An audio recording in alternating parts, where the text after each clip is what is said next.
Hey there! Let's learn a new word together. Before you start, please hit the like button if you enjoy our content and subscribe to this channel if you're learning English. Stay up to the end of this video and you'll learn a fun fact about the English language.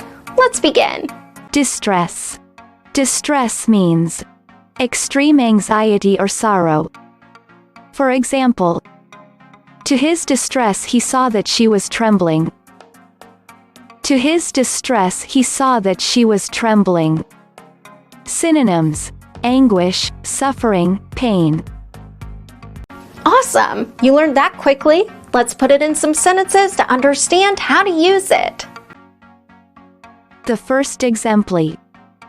Caring for people experiencing mental distress is often complex and challenging. Now, repeat after me. Caring for people experiencing mental distress is often complex and challenging. The second exemplar. Fourthly, patients' distress and their vulnerability to anxiety and depression are lessened. Now, repeat after me. Fourthly, patients' distress and their vulnerability to anxiety and depression are lessened. The third exemplar. The causative role of that trauma in patients' subsequent distress becomes clear.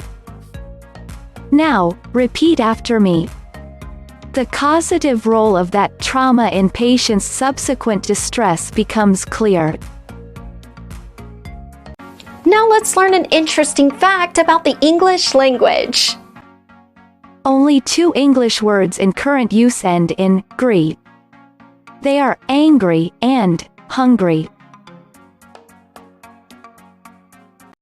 Thank you so much for watching this video up to the very end. If you're not yet subscribed to our channel, hit the subscribe button below. If you're new to our channel, the links to our most popular playlists are below in the description. We've prepared playlists for different levels of English, and they're good for different goals that you might have.